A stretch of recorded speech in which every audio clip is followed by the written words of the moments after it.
tail. Let's see that tush. Bad little goat.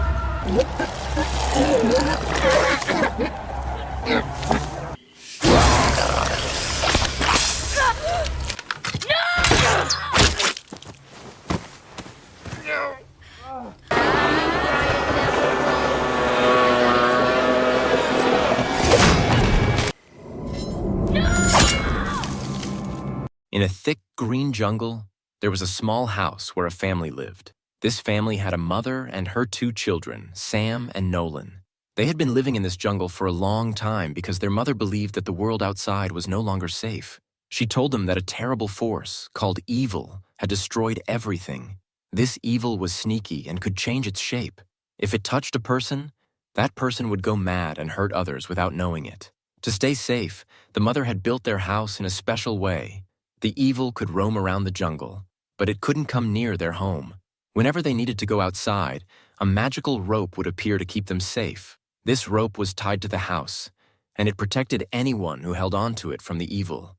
With this rope, they could venture out to find food in the jungle or tend to their greenhouse where they grew fruits and vegetables. But the evil was always nearby, lurking in the shadows. The strange part was that only the mother could see it. Sam and Nolan had never laid eyes on this terrifying creature. Their mother often warned them about it, saying that it could disguise itself as an animal or even as someone they knew. She told them stories about how dangerous it was outside, sharing how she had lost their father to the evil. She explained that he had been touched by it and had to be stopped before he hurt anyone else. Every night after telling her children these frightening tales, they would try to sleep. But one night, a loud croaking sound kept the mother awake. She went outside to investigate but found no frogs at all. This made her realize that the evil was playing tricks on her again. Suddenly, she saw a glimpse of the terrible creature that haunted her dreams. It scared her deeply, but she quickly returned inside to protect her children. The next morning, determined to find food for her family, the mother decided to take Sam and Nolan into the jungle with her. Before leaving, she prayed for their safety and reminded them of all the rules they needed to follow. In the jungle, they searched for anything edible, frogs, insects, or whatever they could find because winter was coming and food would be even scarcer then. As they gathered food together, it became clear that Sam and Nolan were very different from each other. Sam listened closely to his mother's rules and believed every word she said about the dangers outside. He understood why they had to be careful. But Nolan was more curious and sometimes questioned everything his mother told him. Here Nolan had some doubts. He often wondered what the evil really looked like. Was it real, or was his mother just trying to scare him? He wanted to know if the outside world was truly dangerous. He asked his mother many times, but she always replied that the evil was trying to trick him. She said it wanted him to doubt her so he would go outside and get hurt. One day, while searching for food, Nolan spotted a frog egg on the ground. He wanted to pick it up, but his rope wasn't long enough to reach it. If he wanted to grab the egg, he would have to untie himself from the rope. He thought about doing it, but his brother Sam stopped him. Sam warned that if he opened the rope, the evil would come and hurt him. Nolan listened to Sam for a moment, but then he got frustrated. As he turned to leave, he accidentally stepped on Sam's rope. This made Sam fall and hurt his leg on some tree roots. Nolan felt scared and helpless because he couldn't reach his brother. So he started whistling for their mother. When their mother heard the whistle, she quickly tied her rope and rushed toward them. But soon, she reached the end of her rope and couldn't get any closer. In a moment of fear and determination, she untied herself and climbed down to help Sam. Just as they were getting back up, they saw something terrifying. A strange old woman with a creepy look who seemed to be the evil their mother warned them about. The woman had a long, strange tongue and began moving toward them. Their mother quickly tied herself and her children with the protective rope again. Only she could see the evil. Sam and Nolan couldn't see it at all. But when they saw their mother's worried face, they understood that something dangerous was nearby.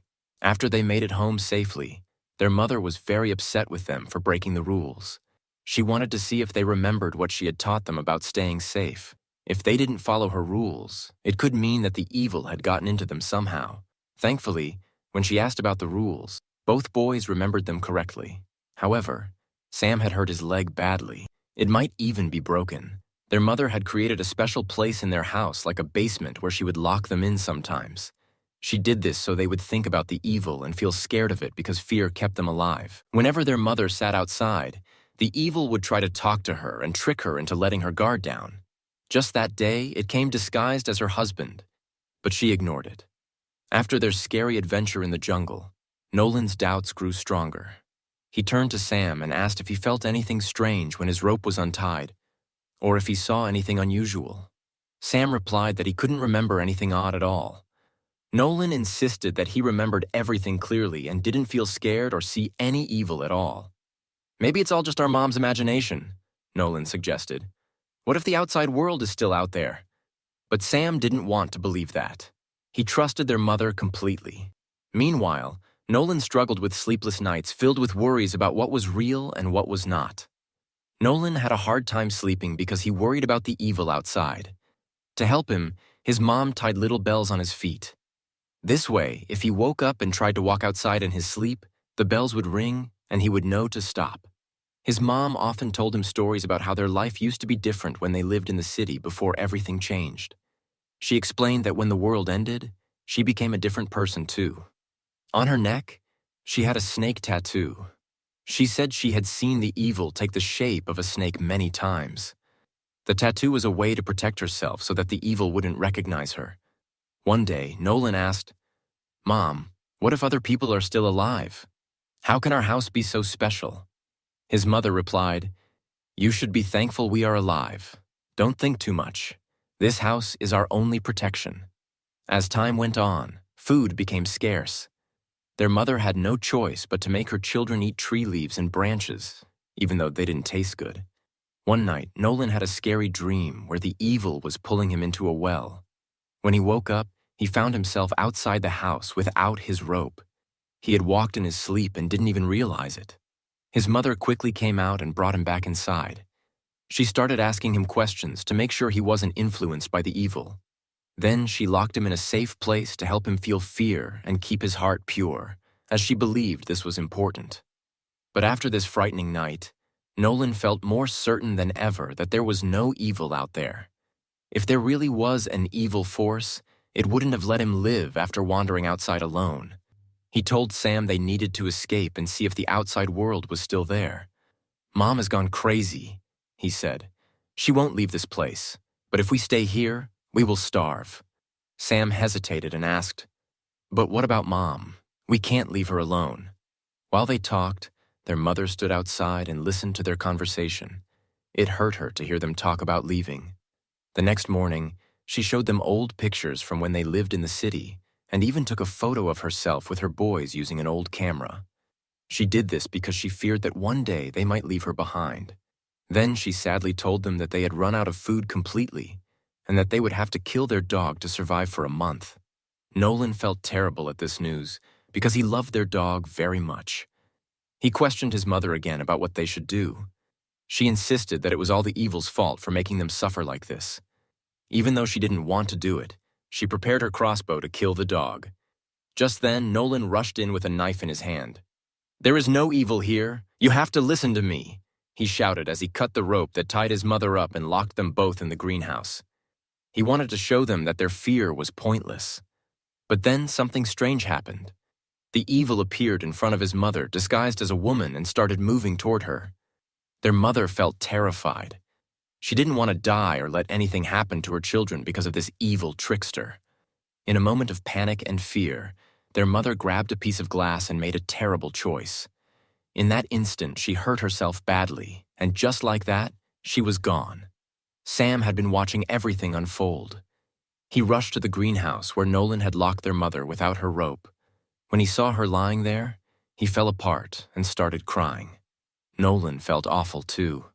He realized he had made a huge mistake by not listening to his mother. Now he truly believed that the evil was real. In his sadness, he tied the rope around himself again, hoping it would keep him safe. Meanwhile, Sam was getting weaker. He needed help but couldn't get any because their mother had died.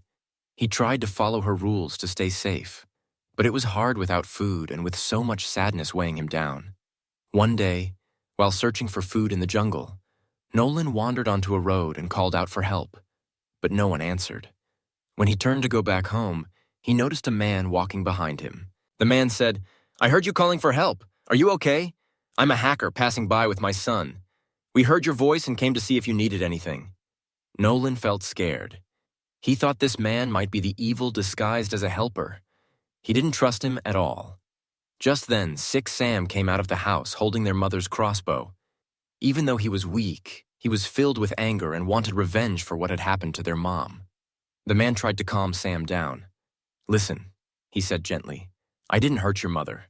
I don't know anything about the evil you're talking about. I just want to help you."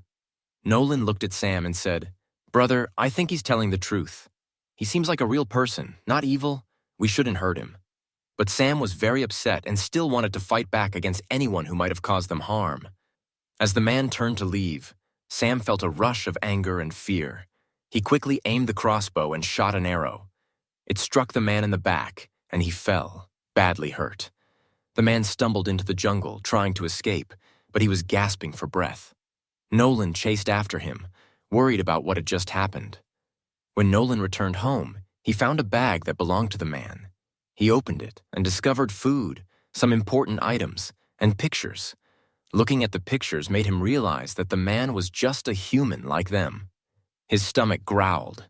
He was so hungry after days without proper food. That night, Sam heard a voice outside. When he stepped out to check, he saw a girl standing there. She was crying and said, "I'm looking for my dad.